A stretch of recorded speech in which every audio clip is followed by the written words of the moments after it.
I told my nephew he'd grow up to be a tax accountant. The room exploded before I could say it was a joke.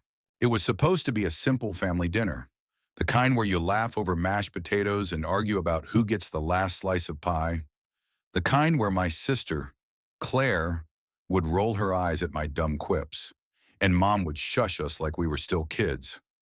But that night, the air in our old family dining room felt heavier than usual, like it was holding its breath for something to snap. My nephew, little Ethan, all of 18 months, was the star of the show, perched in his high chair, smearing peas across his tray like a tiny artist.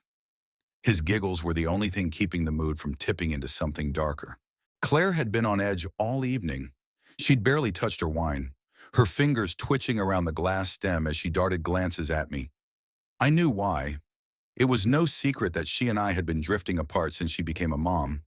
She was all schedules and organic baby food now, while I was still the guy who showed up late with a six-pack and a bad joke. But I loved Ethan God.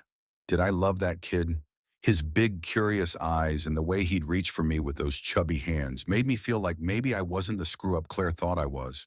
So, when the conversation lulled and Dad started droning on about his golf swing, I saw my chance to lighten the mood. Ethan was babbling, waving a spoon like a conductor's baton.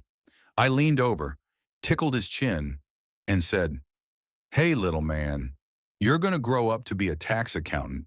Aren't you crunching numbers in a cubicle? Just like your Uncle Jake used to dream of escaping."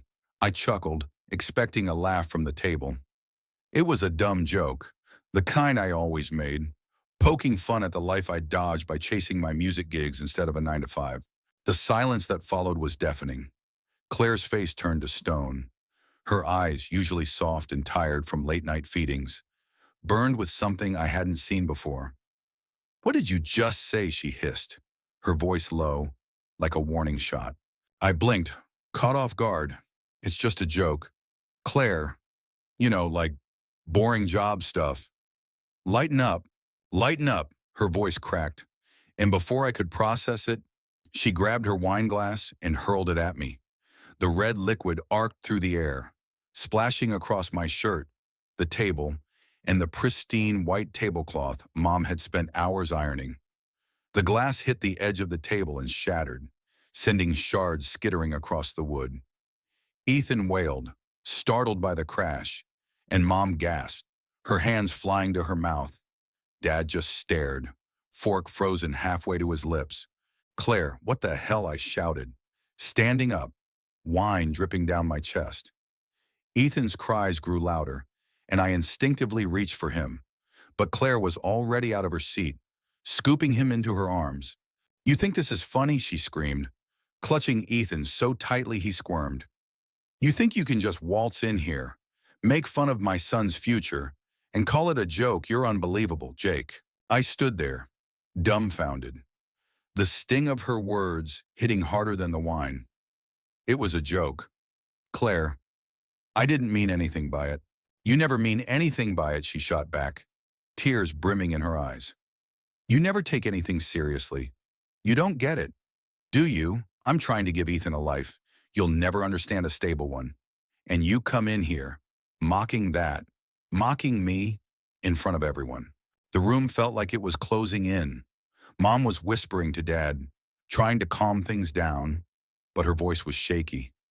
My older brother, Tom, who usually stayed out of our fights, cleared his throat.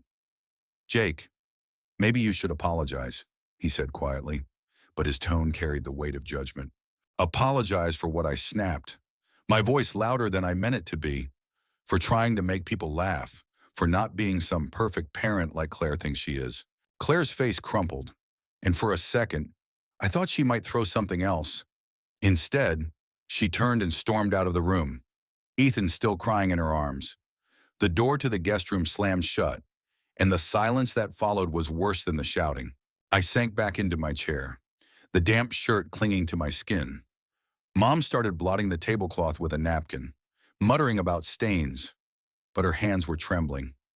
Dad just shook his head, like he'd expected me to mess things up eventually. Tom avoided my eyes, focusing on his plate like it held the secrets of the universe. I didn't get it. It was just a stupid joke. I wasn't mocking Ethan's future or Claire's parenting. I was just being me, the guy who makes everyone laugh, who keeps things light.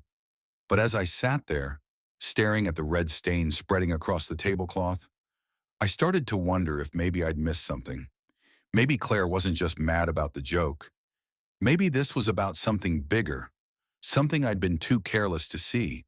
The rest of dinner was a funeral. Nobody spoke except for Mom's occasional, "pass the salt," and even that sounded like a plea for normalcy.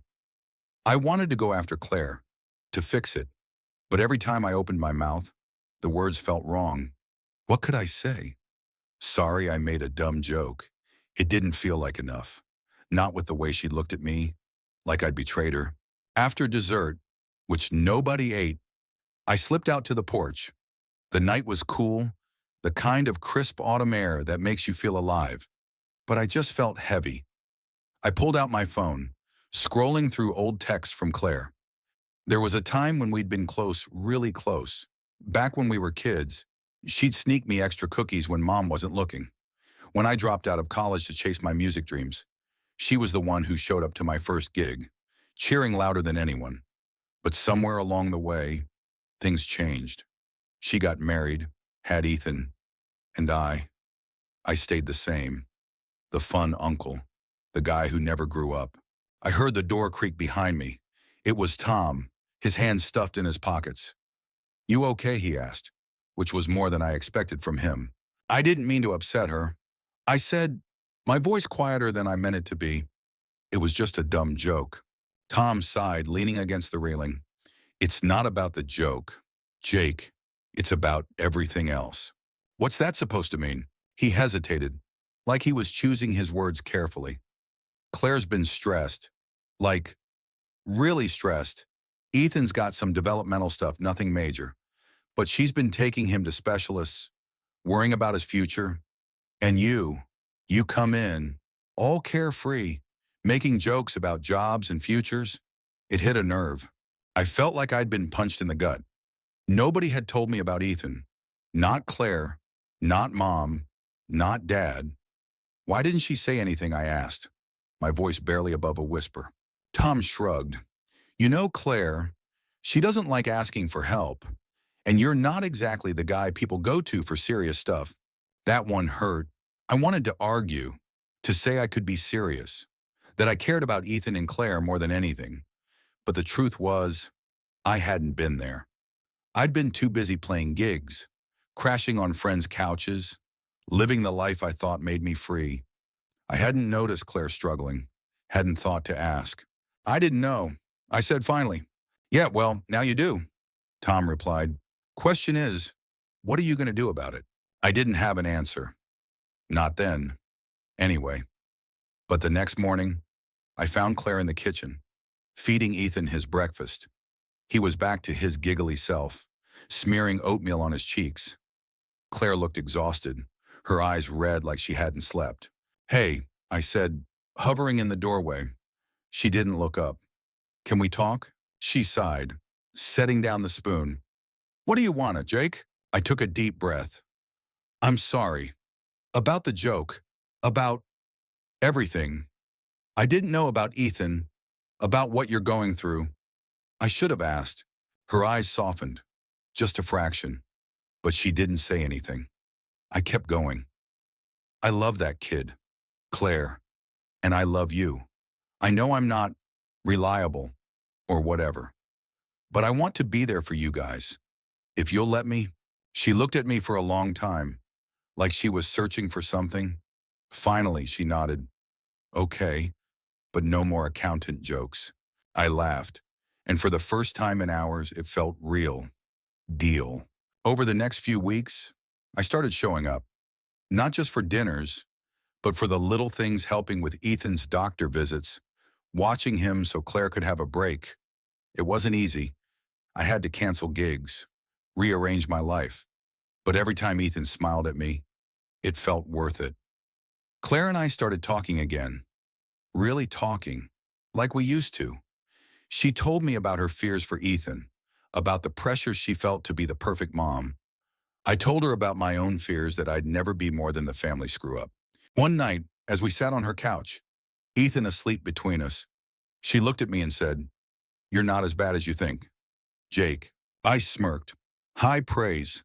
She rolled her eyes, but she was smiling. Just keep showing up. Okay. I will. I promised. And for the first time, I believed I could.